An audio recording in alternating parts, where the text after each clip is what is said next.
It's terrible of you to invite me on a day like this. Your mother would be saddened. But we won't be able to see each other for a while.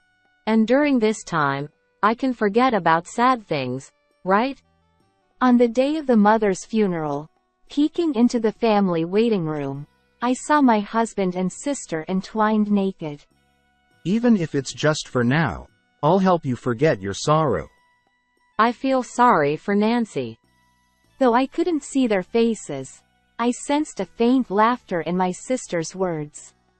It's fine. She's strong.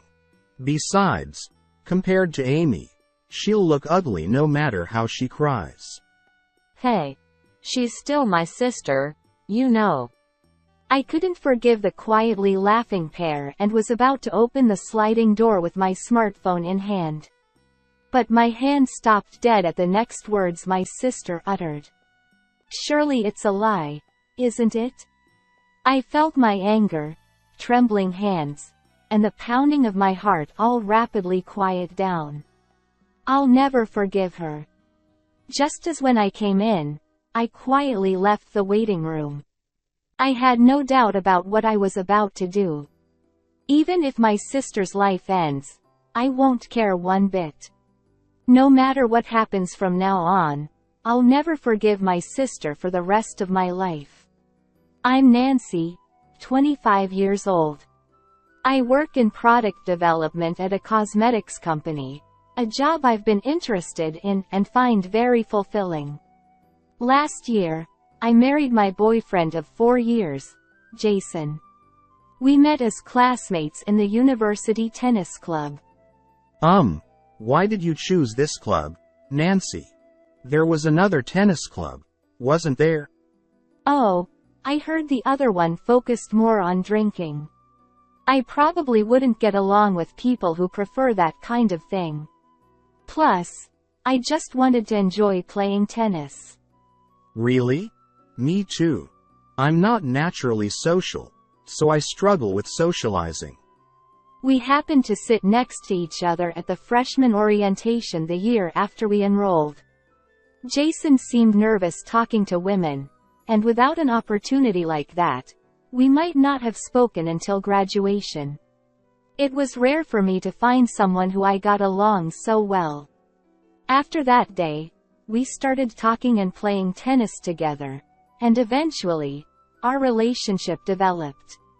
I was Jason's first girlfriend, and I had a feeling I understood why he hadn't had a girlfriend before. Jason, you're tall and not bad looking, so why don't you pay more attention to fashion? Huh? I'm just not interested in fashion. As long as I can wear it, anything's fine with me. I don't care what others say. Despite his anything goes attitude, Jason was honestly quite uncool. After we started dating, we went shopping together, and I even introduced him to my favorite hair salon to replace his self-cut hair. At over 180 centimeters tall, Jason instantly became a more presentable and handsome guy. Occasionally, there were girls who showed interest in Jason, but his introverted nature kept them at bay, and our relationship continued smoothly. About 2 years into my career working in a company, my husband proposed to me. At a restaurant overlooking the city lights, he casually took out the ring. Will you marry me? His proper way of proposing, against all odds, felt so genuine to him, and I was delighted. However, there was one concern I had about getting married: my 2 years older sister, Amy. Throughout my life, Amy had ridiculed and belittled every friend or partner I brought home, labeling them as uncool. Bringing my fiancé home would surely lead to another unpleasant experience. I felt weighed down by this thought. Perhaps Amy and I were just too different. Amy had inherited our mother's cute, doe-eyed idol-like features, and she associated herself with bright and flashy companions. On the other hand, I resembled my father, with single eyelids and a clean-cut face. A fair-skinned, bespectacled girl with a penchant for science. Although we shared similar heights and body types, the impressions we left were polar opposites. Nancy, when you grow up, consider getting double eyelid surgery. Your face doesn't even suit cute clothes. Leave me alone. I'm not bothered by it. You really aren't cute at all. Your face and personality are just too harsh. Being constantly ridiculed by Amy about my appearance since childhood, our relationship had soured long ago, even as early as elementary school. Amy's cunning was in her ability to cloak her insults in jokes, making it sound light-hearted even to our parents. But if she were to say such things in front of my husband, to dispel the dark thoughts, I called my parents with a cheerful voice.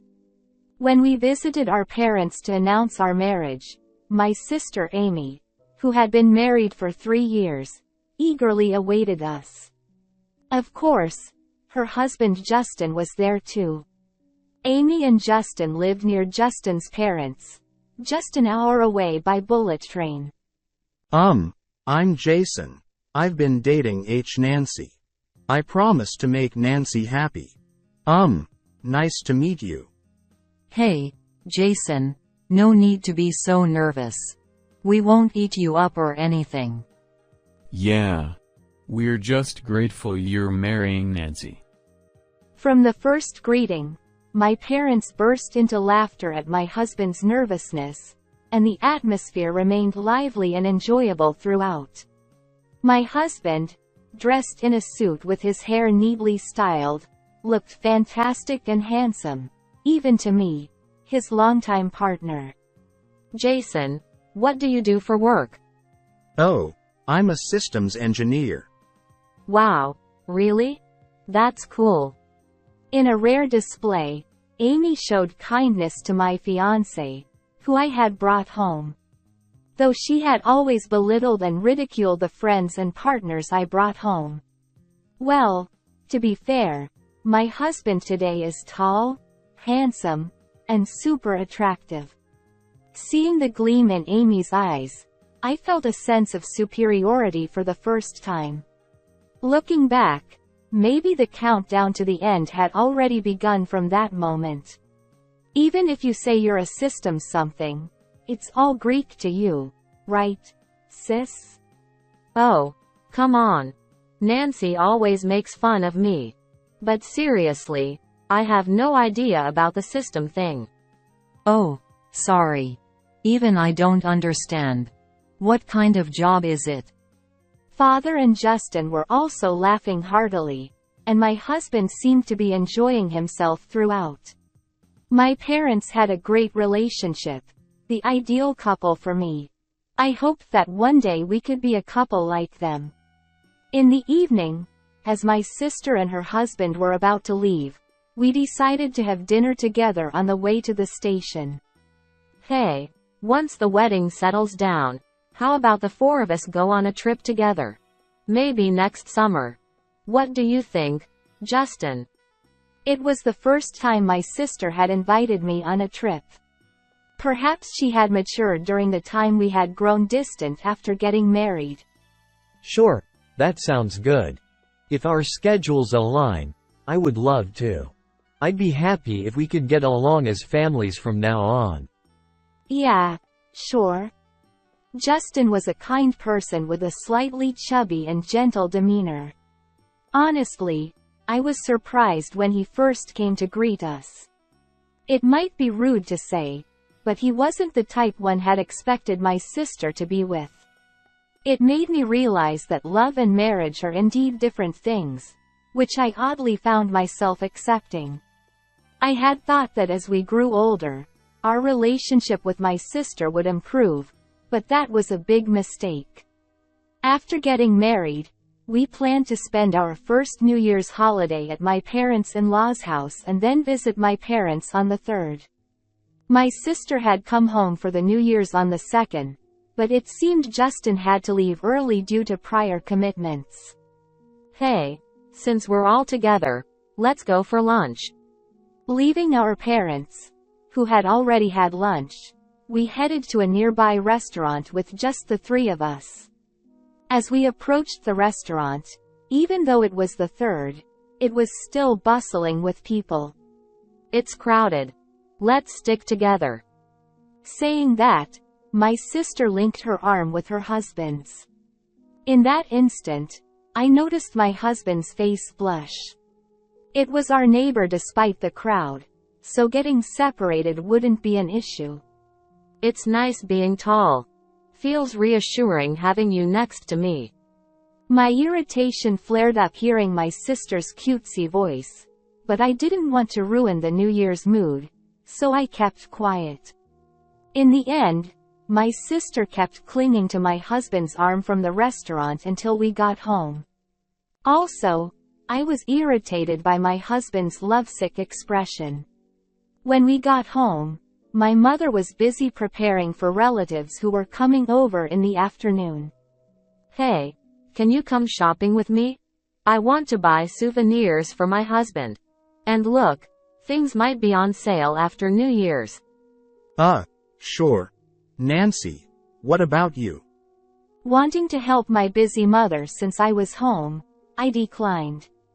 I'll stay. Sis, we have relatives coming over soon, so come back soon. Got it. I'll borrow Jason for a bit. Grinning, my sister took my husband's arm and left. Seeing my sister like that, even my mother smiled wryly. Looks like she got herself a cute little brother. Although my mother said that, my sister's behavior looked more like that of a lover than a sibling. For the next 3 hours, my sister didn't return, taking my husband along with her. They became suddenly close, and even after returning, they kept chatting together, glued to each other. What irritated me the most was what my husband said in the car on the way back. Amy is really cute, isn't she? I never expected to be so irritated right after the New Year's. It made me think I never wanted to return home for New Year's again. In the early spring, when I had almost forgotten about it, my sister called. Hey, how about a trip with the four of us this summer? It was the same invitation I had received before getting married. In an instant, the unpleasant memories of New Year's came flooding back. As I stayed silent, the voice on the other end of the line changed to Justin's. Since it's also a celebration for your marriage, I'll cover the travel expenses this time. Nancy, is there anywhere you'd like to go? Unable to refuse when Justin said that, we ended up going on an overnight hot trip. I believe my sister married Justin because he worked for a top-tier company. Yes, Justin is wealthy, including his family.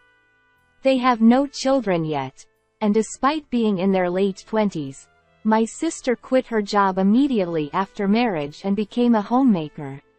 Since I only have one younger sister, I'm so happy to have a cute little brother like Jason.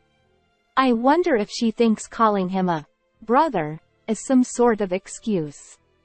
During the trip, my sister held hands with my husband and linked arms with him. Justin, look. When I stand next to Jason, don't I look like a child? My sister, skipping around excitedly, and my troubled-looking husband walked ahead of my husband and me. When we arrived at the inn and wanted to relax, to my disbelief, my sister had booked a room for 4 people. In the evening, after drinking alcohol, she leaned on her husband, getting tipsy this time. What irritated me the most was how happy my husband looked. Hey, sis. Don't cling to Jason so much. It's disrespectful to Justin too. Oh, are you jealous? Nancy, you have your cute side too. Couples should get along like us, right, Justin? Though I wanted to yell, my sister was clinging to Justin too, displaying their closeness as a couple. My sister was a genius at making me irritated, and there was no other way to put it. When I expressed my dissatisfaction to my husband at home, I can't be rude to Nancy's big sister. It's really troublesome. he said, wearing a troubled yet slightly amused expression. There was a swirling mass of blackness, a murky feeling inside me that wouldn't dissipate easily. Now I clearly understand that women's intuition was at play, but back then, it wasn't so clear. My mother had an accident just over a year after we got married. I received a call from my father while at work. Your mother had an accident. She's in critical condition. His voice trembled on the other end of the line. Mother had gone on a trip with her close relative since yesterday. The relative, who was driving, also suffered severe injuries, including her chest. They had managed to return close by and were taken to a hospital in the city. To stay by my mother's side, my sister returned home to take care of things instead of my father.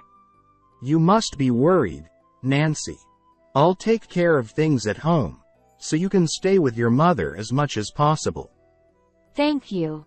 Until my mother regains consciousness, I'll go to the hospital right after work.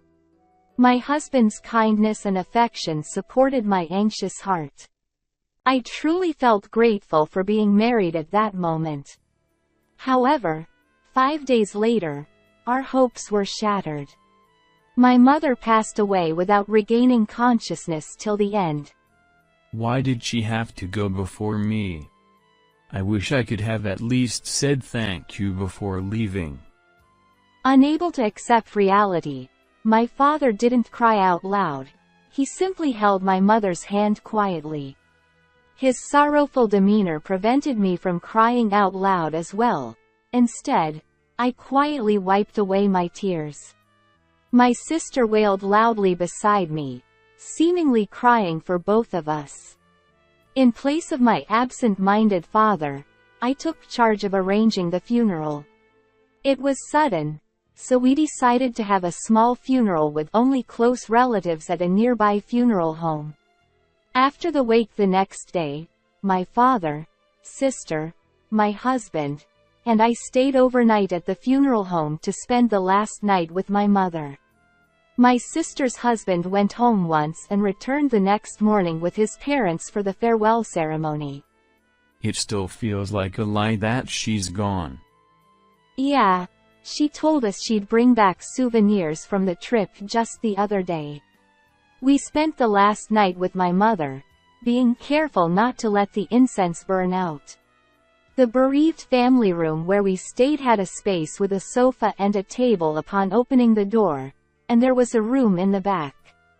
Although there were 4 beds, my father wouldn't lie down. I feel kind of sick. Maybe it's because I haven't slept since yesterday. I'll go get some fresh air outside. Huh? It's dangerous to go out alone at this time of night. Nancy, I'll accompany Amy. Please take care of your father. Got it. Take care of my sister, please. That day, our family was the only one holding a wake at the funeral home.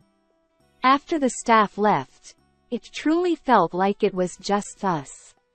When my husband and sister left, the already quiet funeral home seemed even quieter. They returned about 2 hours later, bringing warm soup from the convenience store. The next morning, after having a light breakfast and getting ready, there was still about an hour and a half until the 10 o'clock start time. While the staff began preparations, my father, like last night, sat blankly next to my mother's portrait, lost in thought. We were supposed to have a final coordination meeting with the funeral director soon. I had intended for my sister to join as well, but she was nowhere to be found. I wandered through the venue, but neither my sister nor her husband were there. Had she fallen ill again? With a sense of dread, I decided to peek into the waiting room. As I reached for the doorknob, I heard a strange sound like a cat's cry from the inside, sending shivers down my spine. My heart began to race. As I slowly turned the doorknob, I realized it was locked from the inside. Could it be? I had been holding onto the key to the waiting room, which I had arranged for the funeral. I gently inserted the key into the lock and turned it silently. The lock clicked open, but the strange noise persisted from within. Sneaking into the waiting room, I noticed the door was slightly ajar, about 10 centimeters. Amy. My husband's voice came from beyond the door, causing my heart to leap. I knew logically it was my sister with him. Still, part of me hoped it was Justin, arriving early. Why is this happening? Despite feeling faint, I managed to slip out quietly. After taking a slow, deep breath, I decided to try filming with my smartphone. Peering through the crack in the door, I saw my husband and sister entwined, their lower bodies exposed. It's cruel of you to tempt me on a day like this. Your mother would be saddened. My husband said. But we won't see each other for a while. Besides, won't this help us forget our sorrows? My sister replied. Even though the funeral is about to begin, the sight of my sister, acting affectionately towards my husband, disgusted me to the core. Even now, I'll make you forget your sorrows. My husband said. I feel sorry for Nancy. My sister said. Though I couldn't see their faces, I sensed a hint of laughter in my sister's words. The thought of them being together last night made my chest tighten. It's fine. She's tough. Besides, compared to Amy, even if she cries, she looks ugly. My husband remarked. Hey, she's still my sister, you know. My sister retorted. My husband's words pierced through my trusting heart.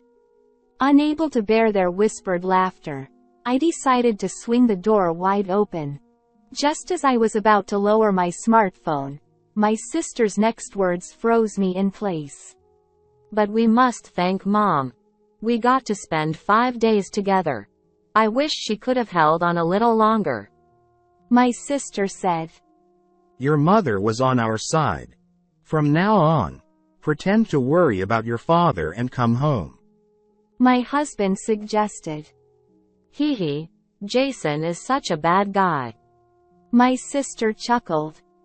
Was my mother's accident merely a stroke of luck for them? Was my husband's kindness, which supported me at that time, just a lie for their tryst? The anger, trembling in my hands, and the pounding of my heart, all suddenly quieted down. I would never forgive them. As I left the waiting room, I heard my sister's pleading voice from behind. One more time. I had no doubts about what I was going to do next. I wouldn't care if my sister's life ended here. No matter what happens in the future, I will never forgive her for the rest of my life. As I left the waiting room, I immediately headed towards my father. The family of the relative who had the accident with my mother was already there beside him. I whispered to my father, deciding to have the extended family join us in the waiting room. As we headed there, the elevator doors opened, and Justin's family and my husband's parents came together. Nancy, are you okay? We came early in case you needed help. My mother-in-law said. Surrounded by such kind people, I felt saddened. Thank you. I apologize for calling you all here so soon. I quickly explained the situation, and all our relatives quietly entered the waiting room. Then, with both hands, I forcefully pushed open the door. Bang! The door swung open but recoiled slightly. Though they were both wearing clothes, they were frozen in an embrace on the messy bed. I addressed my husband with a cold gaze. Hey, Jason, what are you doing? My husband panicked, breaking away from my sister and standing up. Among the relatives behind me, I saw the shock on my parents' faces. No, this is. My sister stammered. I wasn't. I felt sick, and Jason was just comforting me. Yeah, that's right. Amy, she's been feeling unwell since yesterday. My husband added. Both my sister and husband were desperate, knowing that not only their partners but also their parents and relatives were present. Nancy, you seem to have misunderstood something. Jason was just taking care of me. I simply took advantage of his kindness. If I misled you, I apologize. I'm sorry. My sister said. Perhaps because they couldn't fully grasp the situation, everyone's brows furrowed in confusion. Even on the day of our mother's funeral, it seemed unbelievable to them that such a thing would happen. It's understandable that this situation could be misunderstood. But Nancy, surely you wouldn't cheat on such a day, right? My father-in-law's words were met with nods of agreement from Justin's parents. Seeing this, my sister's expression relaxed slightly. I'm truly sorry. I see Jason as my dear little brother. Nancy must have been jealous of our close relationship and thought it was cheating. My sister explained, her lips curling up in confidence. My father, standing next to me, put his hand on my shoulder. So, it's my misunderstanding. Exactly. Who would do something like that on the day of our mother's funeral? That's absurd. My sister said, her face displaying a hint of relief. Then explain this misunderstanding. I said, playing the video of the two of them entangled, with the sound of suppressed cat-like cries echoing. Stop it. Nancy, stop it right now. My sister screamed. When I stopped the video, Justin rushed over from behind and grabbed my sister's collar forcefully. My sister's face turned pale instantly. Justin, this isn't what it looks like. There's been a mistake. Nancy, please explain. My sister pleaded desperately, seeking help from me. I couldn't fathom why she thought I would help her. Since Justin turned his face towards us, I shrugged my shoulders.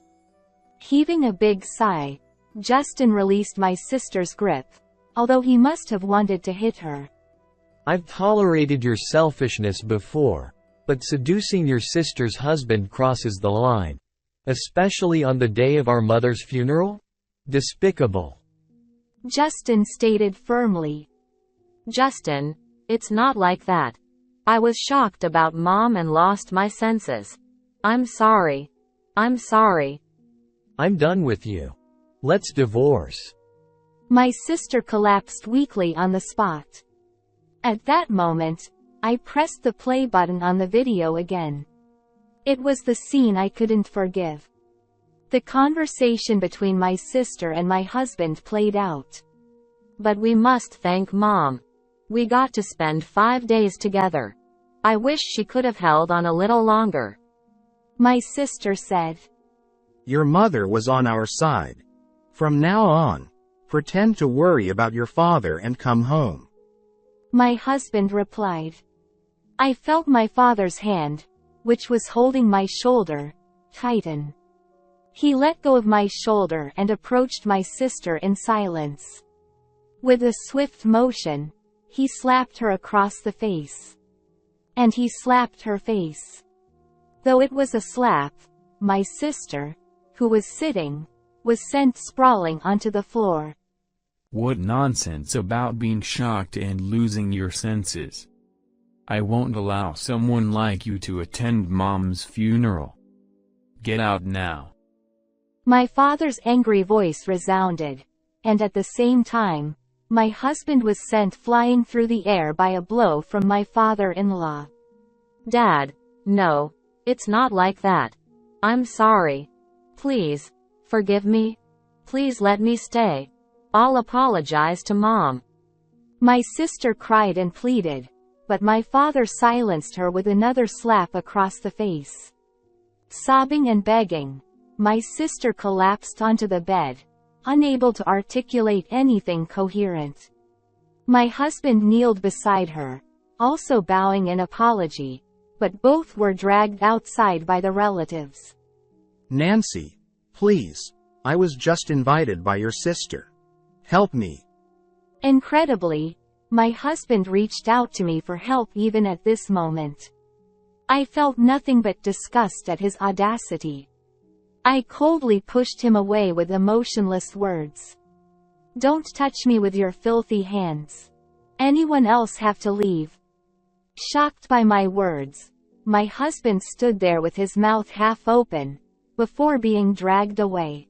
From beyond the door, my sister's voice could be heard crying, "Mom."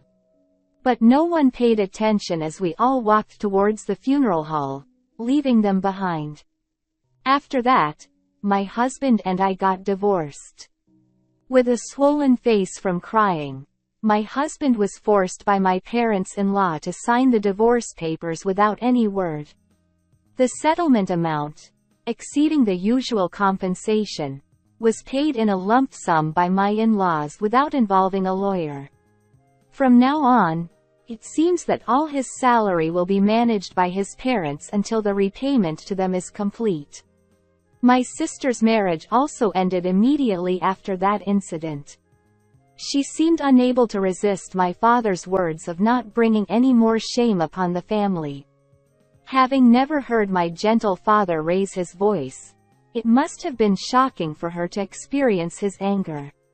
Although my father covered the settlement amount as a parental responsibility, he didn't allow my sister to return to our family home. The once leisurely life of my sister, who had been a carefree housewife living off Justin's money, changed drastically. To repay our father, she started working part-time during the day and taking on night shifts as well. I understand why she's working tirelessly, juggling both day and night jobs, to pay off the debt as quickly as possible. Right now, she doesn't know how else to apologize to our father. Despite her continuous attempts to contact me, I've been ignoring her calls and messages. She can't even apologize to our mother by offering prayers at the family altar or her resting place, as she hasn't been informed about it. This is probably the hardest punishment for her. We want her to live with regret for the rest of her life, knowing that we won't forgive her. As for me, I've returned to our family home and am spending peaceful days with my father. Lately, visiting places filled with memories of my mother seems to bring solace to him. Even after our mother's passing, my parents remain the ideal couple to me. While I'm dedicated to my work now, I hope to find a wonderful partner someday. This is Linda, the narrator for today's reading. Well, what can I say about the story? Her sister and her husband are just the worst, aren't they? I mean, there are some things in this world that sorry just can't fix, you know? I think they should spend their whole lives carrying that guilt. What did you all think about this story? Feel free to share your thoughts in the comments section.